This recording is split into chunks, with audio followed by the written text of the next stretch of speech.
ইতিমধ্যেই ঘোষণা হয়ে গেছে রাম জন্মভূমি অযোধ্যা আগামী 22 তারিখে তার আনুষ্ঠানিক শুভ সূচনা হতে চলেছে এবং রাম ভক্তদের মধ্যে এক উৎসবের বাতাবরণ শুরু হয়েছে। এরই মধ্যেই ঘোষণা হওয়ার পরেই শুরু হয়ে গিয়েছে নানান কর্মসূচি। পাশাপাশি শুরু হয়েছে অক্ষতের চাল তুলে দেওয়ার পর্ব বিভিন্ন রাম ভক্তদের হাতে। বছরের শুরুতে রাম ভক্তদের বাড়িতে পৌঁছে গেল অক্ষত চাল। শুক্রবার দুপুর 12টার সময় পুরাতন মালদার পৌরসভা 1 নম্বর ওয়ার্ডের নবাবগঞ্জ এলাকায় রাম জন্মভূমি তীর্থক্ষেত্রের তরফে প্রতিটি বাড়িতে এদিন অক্ষত চাল আশীর্বাদ হিসেবে তুলে দেওয়া শুরু হলো। এদিন পুরাতন মালদার বেশ কিছু জায়গায় এই চাল তুলে দেওয়া হয়।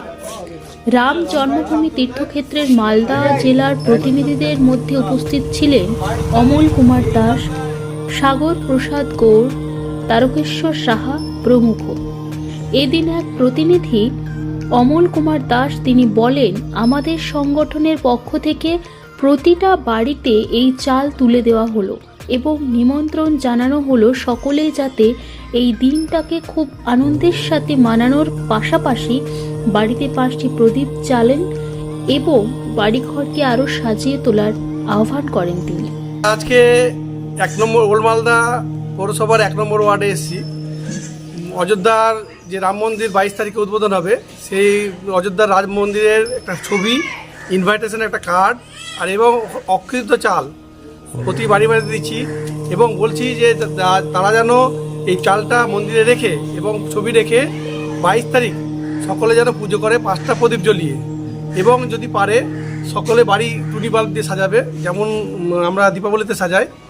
14 বছর পর যখন রামচন্দ্র বনবাস থেকে ফিরে তখন অযোধ্যায় দীপাবলি মানানো হয়েছিল। এই সূত্রে আমরাও বলছি 500 বছর লড়াইয়ের পরে আজকে আমরা রাম মন্দির ফিরে পেয়েছি। আমরাও সেদিন সকল হিন্দু মিলে বা সকল দেশবাসী মিলে আমরা সেদিন দীপাবলি মানাবো। নিমন্ত্রণ জানাচ্ছি তাদেরকে দিয়ে যে 22 তারিখ উদ্বোধন হবে তার জন্য নিমন্ত্রণ দেবো। কোন এলাকায় করছেন আজকে? 1 নম্বর ওয়ার্ডে, ওল্ড মালদা পৌরসভার 1 নম্বর ওয়ার্ডে। নাম? আমার নাম অমল কুমার দাস, রাষ্ট্রীয় স্বয়ংসেবক সংঘের কার্যকর্তা আমি।